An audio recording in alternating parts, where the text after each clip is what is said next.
Price Lord இயேசு கிறிஸ்துவின் நாமத்தில் இந்த வீடியோ பார்க்குறவங்க எல்லாரும் நான் வாழ்த்தி வரவேற்கிறாங்க. சந்தோஷமா இருக்கிறீங்களா? மன மகிழ்ச்சியா இருக்கிறீங்களா? என்ன பிரதர், நான் எதுக்கு பிரதர் சந்தோஷமா இருக்கணும்? என் வாழ்க்கையில கஷ்டத்துக்கு மேல கஷ்டம் இருக்கு நீங்க நினைச்சிட்டு இருக்கீங்களா? கர்த்தர் உங்களுடைய வாழ்க்கையில எல்லாமே புதுசா மாற்ற போறாரு. ஏன்னா இருக்கிற கஷ்டம் இருக்கிறதுனால நீங்க எப்பவுமே யோசனையில எப்பவுமே கஷ்டப்பட்டு இருக்கலாம். ஆனா ஒரு விஷயம் புதுசா நடக்கும் போது கண்டிப்பா நீங்க எக்ஸ்பெக்ட் பண்றதுக்கு மேலவே நம்ம ஆண்டவர் செய்வாரு. வார்த்தை எங்க இருக்குன்னு நீங்க கேட்டீங்கன்னாக்கா, வெளிப்படுத்தின விசேஷம் 21ஆம் அதிகாரம் 5வது வசனத்துல, சிங்காசனத்தின் மேல் வீற்றிருக்கிறவர் இதோ நான் சகலத்தையும் புதிதாக்கிறேன் என்றான்ட்டு இந்த வீடியோ பார்த்துட்டு இருக்கிற மகனே மகளே உங்களை பார்த்தா சொல்லிட்டு இருக்கிறாரு. நீங்க ஒருவேளை கடன் பிரச்சனையில இருக்கலாம், நீங்க திருமணம் தடையா இருக்குது, எனக்கு எப்ப கை கூடி வரும்னு நினைச்சிட்டு இருக்கலாம்.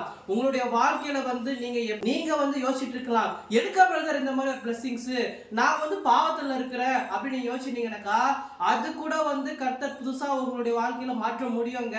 ஏன்னா உலகத்துல இருக்கிற ஜனங்கள் சொல்லுவாங்க, உங்களையும் என்னையும் படித்த தேவன் அவரால் முடியாத காரியம் ஒன்றுமே இல்லைங்க. புதிய ஏற்பாட்டில் நீங்க படிக்கும் போது தெரியுங்க, எப்பேற்பட்ட பாவிகளா இருந்தவங்களை கூட மனம் திரும்ப வைத்திருக்கிறாருங்க. இப்பேற்பட்ட கடவுள் நம்ம கடவுளுடைய வாழ்க்கையில இருக்கிற பிரச்சனைகள்லாம் போய் புதிதாக ஒரு வாழ்க்கை உங்களுக்கு தேடி வரப்போகுதுங்க. நம்புங்க, வாழ்க்கை மாறப்போகுதுங்க. சந்தோஷமா இருங்க. தேங்க்யூ ஸோ மச் ஃபார் வாட்சிங். God bless you.